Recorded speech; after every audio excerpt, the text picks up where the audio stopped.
अऊज़ु बिल्लाहि मिनश शैतानिर रजीम। बिस्मिल्लाहिर रहमानिर रहीम।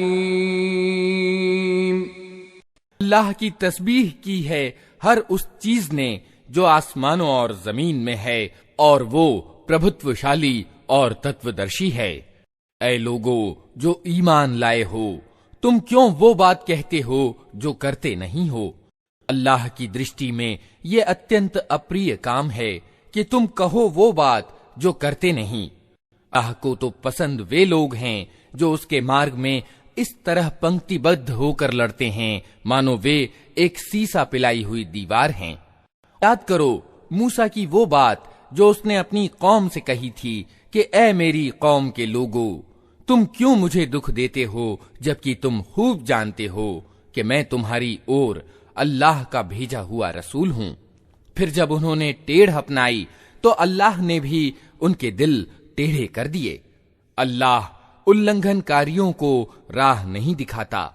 और याद करो मरियम के बेटे ईसा की वो बात जो उसने कही थी कि ए इस्राएल के बेटो, मैं तुम्हारी ओर अल्लाह का भेजा हुआ रसूल हूं, पुष्टि करने वाला हूं उस तौरात की जो मुझसे पहले आई हुई मौजूद है, और खुशखबरी देने वाला हूं एक रसूल की जो मेरे बाद आएगा, जिसका नाम अहमद होगा। मगर जब वो उनके पास खुली खुली निशानियां लेकर आया तो उन्होंने कहा, ये तो खुला धोखा है। अल्लाह उस व्यक्ति से बड़ा जालिम और कौन होगा जो अल्लाह पर झूठा आरोप लगाए, जबकि उसे इस्लाम यानी अल्लाह के आज्ञा पालन का निमंत्रण दिया जा रहा हो। ऐसे जालिमों को अल्लाह राह नहीं दिखाया करता। ये लोग अपने मुंह की फूंकों से अल्लाह के प्रकाश यानी नूर को बुझाना चाहते हैं, और अल्लाह का फैसला ये है कि वो अपने प्रकाश को पूरा फैला कर रहेगा, चाहे इनकार करने वालों को ये कितना ही अप्रिय हो।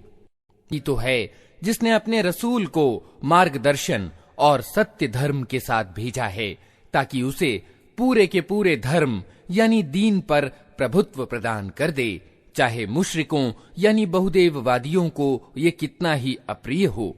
ऐ लोगो जो ईमान लाए हो, मैं बताऊं तुमको वो व्यापार जो तुम्हें दर्दनाक अजाब से बचा दे।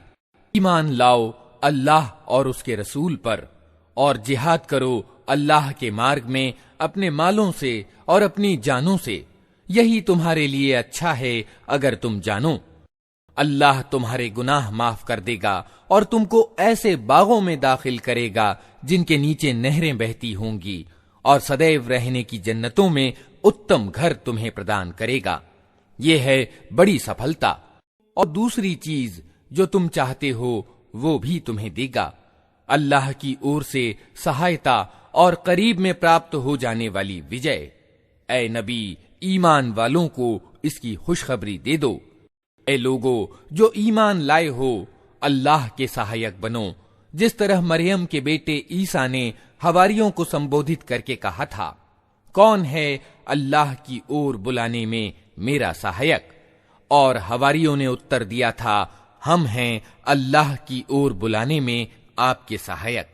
उस समय इस्राएल की संतान का एक गिरोह ईमान लाया और दूसरे गिरोह ने इनकार किया। फिर हमने ईमान लाने वालों का उनके दुश्मनों के मुकाबले में सहयोग किया, और वही प्रभावी होकर रहे।